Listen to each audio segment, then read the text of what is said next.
So here's the thing. We know your names. We know the titles you have. We also know it's connected with nudging. But what we really want to know is more about exactly what you're doing. So Valerie, take it away. Tell us exactly what you do. What we do, hello to everybody. What we do is simple. We make your cars plant trees. You make cars plant trees. Absolutely. Absolutely right. Okay. I'm going to pause you right there. Okay. Go on to Eric and then come back. All right. Right. Eric, tell us what you do. Yes. Hello, everybody. Hydrao is the world's first and only smart shower. And our nudge is a lighted shower. So when you're in the shower, it goes from green to red, depending on how much water you're using in real time. The idea is when it gets to red that it's time to get out of the shower. So that's the nudge. It's to get out of the shower and save water and energy and the planet. Okay, so helping people, telling people, letting people know when they really should get out of the shower because they're using too much water. Yes. Well, using too much water, it's an incentive to get the people to change their behavior and help the planet. There is the added benefit of it's good for your pocketbook.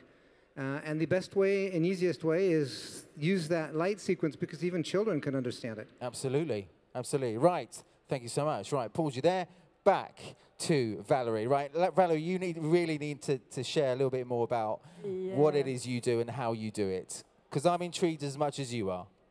So it's an edge to speak about trees and cars. The WeNow solution is a device, a connected device that you are plugging into your cars that will measure your consumption, measure the waste of fuel you are wasting due to behavior, that will advise you how to behave differently in order to reduce your consumption. That can plant trees if you are improving your consumption. And at the end of the day, we are measuring CO2 emissions and we are offsetting that in order to have a climate neutral trip.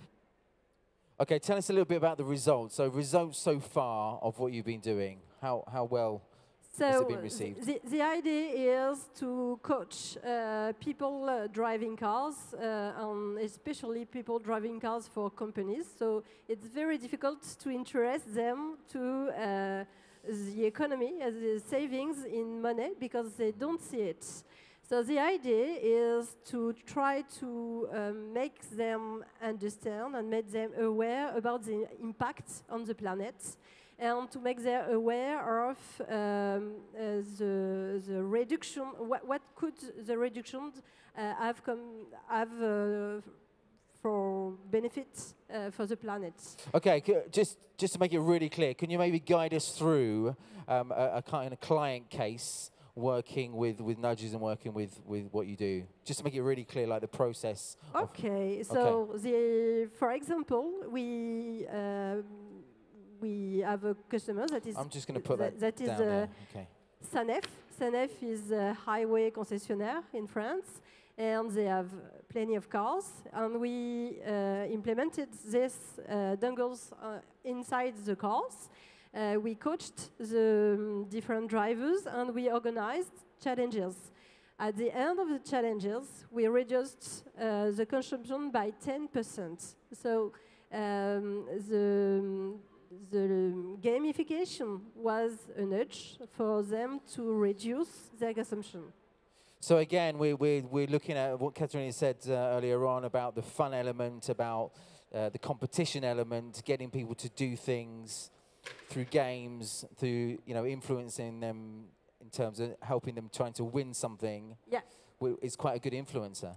It's a huge influence because 10% reduction from the beginning of one week to the end of the week, it's a huge reduction. And especially at the month of September. September is a horrible month for traffic jam. I can imagine. I mean, again, this kind of borders onto other ideas as well, all connected with the mobility. So I can imagine nudging is really helping to transform mobility in the right direction. Yes, because mobility is all about change in behavior. The idea of mobility is, do you want to change, to use your car or to use a bike, to walk or to use your car? And it's a change that is difficult to have.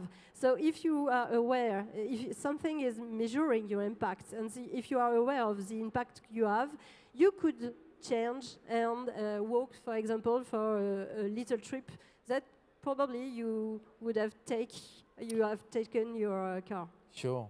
Are there anybody else on the market doing the same thing as you guys? Do you see anybody else sort of doing or thinking about the same ideas as you?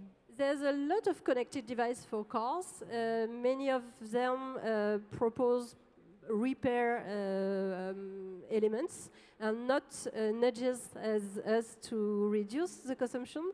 And the idea of offsetting your emissions to have a neutral climate impact is very important, and nobody does it. Okay, okay. And you've been around since when? How many clients have you had until now? Can we say? We have been created since 2014, right. And now we have the half of the CAC 40. So big companies such as Sanofi, Carrefour, L'Oréal, etc. Just committed to use it for their drivers. And we are very pleased to be labeled by Solar Impulse Foundation because we are a profitable and green action, so that companies are very keen to use it. Fabulous. Okay, right. Let's just step out of the car right now and step into the shower. Step back into the shower. Okay. Again, tell us a little bit more about how you came up with this particular idea. Well, I'd like to think it's because we wanted to save the planet, but I think my partner was more concerned just about the fact wasting water and it needed to get out. He had 4 teenage daughters at home, so he had a big problem. And mostly he got home from work and there was no hot water left. But he did go to Nepal and he won a trick. Common problem for big families. Yes, Common problem for big families. Oh yeah, definitely. The children love this because they actually compete with each other to be the biggest savers of water. So it's a pretty simple tool, but very powerful. And we have an installed base at the end of last year of 10,000, and they saved 200 million liters of water, which is the equivalent of about 80 Olympic-sized swimming pools, and 1,200 tons of CO2. So it makes a big difference. We've been on the market since early 2016. Right. We got back from the CES. It was our first CES, and we had 2,000 pre-orders. There was a lot of media interest around this. We are the only people that do what we do. There are other companies out there offering other solutions, but this is simple. It's plug and play. You just take it off, put it on. So basically, I could just buy that unit as it is. Yes. Shove it, put it into my 20 shower, seconds flat. Bang, and it's in there. And we're lucky because the plumbing fitting, which is a bit technical, is universal. It's the only plumbing fitting that works throughout the whole world, so you don't have to buy adapters. It just plugs and plays. Right. So where can so if I wanted to buy one of these, I wanted to get hands on one of these, what would I have to do? Get on web? Hydrao.com. Hydrao.com. Yeah. Right. We're also in some of the big retail outlets like Leroy Merlin in France, which is our largest customer. But of course, we obviously prefer if people come and buy it on the website. Margins are higher. And we're also working with a lot of B2B customers to implement it, like in hotels and dormitories at universities. And we also do social housing in France, which is a really big market because there's a lot of people that have limited means. And this helps them meet their budget every month. Okay. Let's move on to nudging as a whole. I'd love to hear from two people that clearly this theory it's helping you. It's something that's working. It seems to be working pretty well as well. Underlying principles. What can you say about nudging as a whole in terms of the underlying principles? What would you say? Well, the thing is how do you get people to change their behavior? This is like in a fun and educational way. As Katrina pointed out, looking for somewhat easy applications so that they drive major change. One of the things that we're looking at with water, is like in the UK, they have a lot of eco showers out there, but it's passive. There's not that dialogue with the user when they take their shower. And what they see over time is people think, oh, well, I'm saving water so I can stay longer in the shower. And this kind of thing is a real nudge because it helps them remember, because you do nothing, and every time you open up the shower, it just sort of cleans it. I mean, like my wife, when we go abroad, she goes, oh, shit, there's no lights. And I said, yeah, there are no lights. You get used to it. It sort of like grows on you. And that's good nudge. I'm just thinking also, like, so nudge and water, any other, can you just think of any other examples or things you've seen with saving water and nudging? Yours is in the shower. Any other idea? Any others that you've seen? I don't want to say this, but we have a competitor. You don't have to promote them. Just no, we have a competitor, and he's not shower based. It's a little screen, and his nudge is this: you see snowflakes and a polar bear. The longer you stay in the shower, the fewer snowflakes, and the bear ends up dying. That sounds good. And I had never seen this. That sounds really good. And I asked... We should ask him on stage. I asked the guy, I said, what do you feel like? He says, I took it off because I felt guilty every time I was in the shower because I saw the polar bear die. So that's not a good example of nudge. They wanted to do something, but it was kind of odd. It's a Swiss company, so I don't know. I'm anybody from Switzerland here? No. Okay, say what you like. Right. Okay, again, just your idea, again, from someone who's using the nudging theory, is working well. What are your feelings on principles of how nudge works? The idea is that people, if they are aware of something, are more conscious and more keen to do something. The problem, for example, for CO2 is that it's totally invisible. We don't know what is the impact, so we can say it's not a problem. We just say it in the media, but do we touch it? No. So the idea of making something visible, something tangible, to plant trees that are tangible, it's something that make people act. I'm also thinking about demographics, about maybe younger people, maybe more mature people. Any kind of differences you see there with how nudging is more accepted, perhaps? Well, I think in our case, for instance, I mentioned it's very good with children because it's a simple tool. They understand the lights. What we've done is we've pre-configured this so that when older people buy it, they don't have to have a smartphone. Smartphone's better because it allows you to customize the experience. But again, I think it has to be something universal and something super simple. In order for, and it has to work simply. You don't have to do anything. You have to make an effort. You know, people won't buy into it as much. Yes, and what is interesting in companies is that we have different kinds of nudge in our device, but we showcase the ranking. Women feel guilty about their ranking, and they don't want to see it.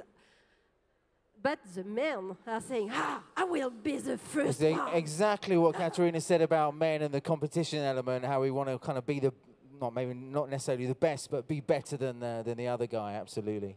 Well, I definitely have a personal story, so don't, let this get out of this room. But my wife bought one for my stepdaughter.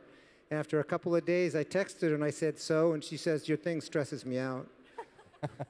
And after a month, she came back for dinner, and she said, well, actually, I'm used to it. And her then boyfriend, now husband, said, oh, no, this is so good. At the halftime, I got to do everything to get out of the shower before it turns to red. So we definitely have that challenge mentality. I don't know if they have the fly in women's toilets, but I certainly know in men, it's a killer. It is. Do they still have that fly? So that fly is in Schiphol Airport. Is it still there? Is it? Oh, you barely go. You don't know. How do you know? How the hell do you know? So are women on an equal plane? Do they have one of the, I don't think it works the same way, Ready, aim, fire. Right. We move on. Again, just talking about perhaps some of the challenges. It's been quite smooth conversation so far with all the positives. Perhaps let's look at some of the challenges you've faced so far. So in the 4 years you've been in existence, how long? 2016? 2016 we started shipping. Okay, so 4 years, 2 years. What are the kind of main hurdles you've had to get over to get where you are now? Well, water is a very particular market. One of the big hurdles that we face is the fact that each country has their own certification level. Because water, it's in a shower, you could drink it, it has to be safe, it's hygienic, it's in the intimacy of people. And so we face, even though everybody thinks Europe's the same, Europe isn't. The UK is not the same as Spain, Spain's not the same as France, and France is not the same as Germany. So we have to go through these constant hoops, and it costs a lot of money and takes a lot of time. So water moves slowly.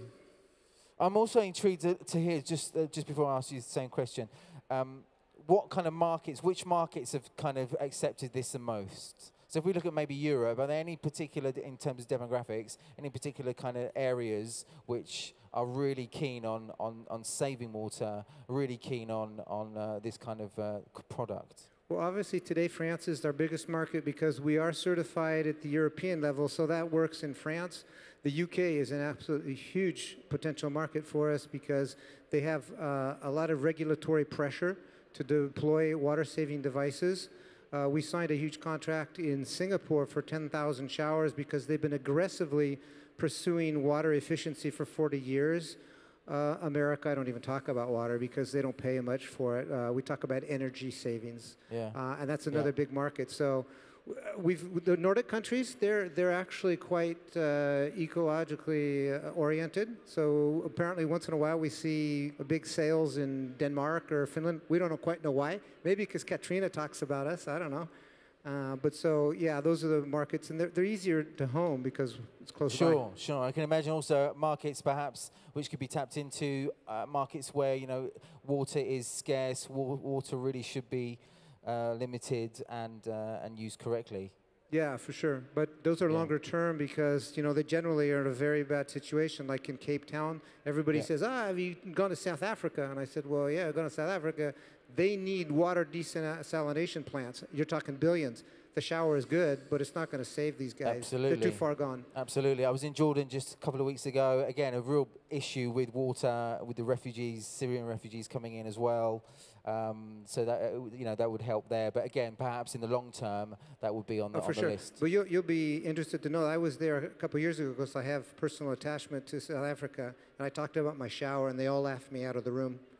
No one's laughing anymore. Challenges. Some of the challenges you've faced so far to get where you are right now, Valerie. Challenges were to convince companies to put that in their drivers' car because they were afraid of the reaction of the drivers and they were afraid of the costs of the solution. So we needed to prove the impact and the enthusiasm of drivers using it. So we tried a lot of experimentation, and now we have 12 million kilometers. We have 1 million liters saved, and it's profitable for companies. So it's a huge argument, and people are very enthusiastic about it. So. Okay. Right, we're coming towards the end of our conversation this afternoon. Again, say this at the end of most of the moderated panels I've been doing today and yesterday as well. I know it's not about you guys standing on here promoting what you have, but if there was one thing you would like the audience, people that are listening to this right now, to do or to feel or to think, what would you say? Well, I would say, and I'm going to talk about this one, the fact that the children like it so much actually opens up the conversation and the awareness because you have to explain what you're doing and what it's about, and I think it's important to have that conversation. You have to convince them. I mean, I say to my kids, because they're older than a lot of people here, it's your world, it's not mine. I don't give a toss. I'm going to die before anything changes here. It's more about them. It's to get them involved, and it's to constantly look for them to reach out and become part of the conversation. Absolutely, and also a chance to when you come home after a long day's work, to actually have a shower with hot water. My children are long gone. Valerie? Yes, I will just end with a little story. When I just created WeNow, I just started with speaking to my children what I was doing, and they say, "Oh, you are just the CO2 from the cars, okay." And the day after, I received a call from a company saying, okay, I have 10 cars, can I buy your device? I have no device, but how do you know our company? They said, oh, it's at the school. Our children heard about it, so it was my child that was taking the floor and saying, wow, my mom is saving the planet. And with that, ladies and gentlemen, I'm sure if you're curious, you'd like to know a little bit more about what these two are actually doing and how perhaps you can help them, or if perhaps you know somebody that would be intriguingly or would like to help them in some way. I'm sure you can grab Eric or Valerie for a coffee or a quick chat just at the end of this session. Ladies and gentlemen, please put your hands together for Eric and Valerie. Thank you. Thank you.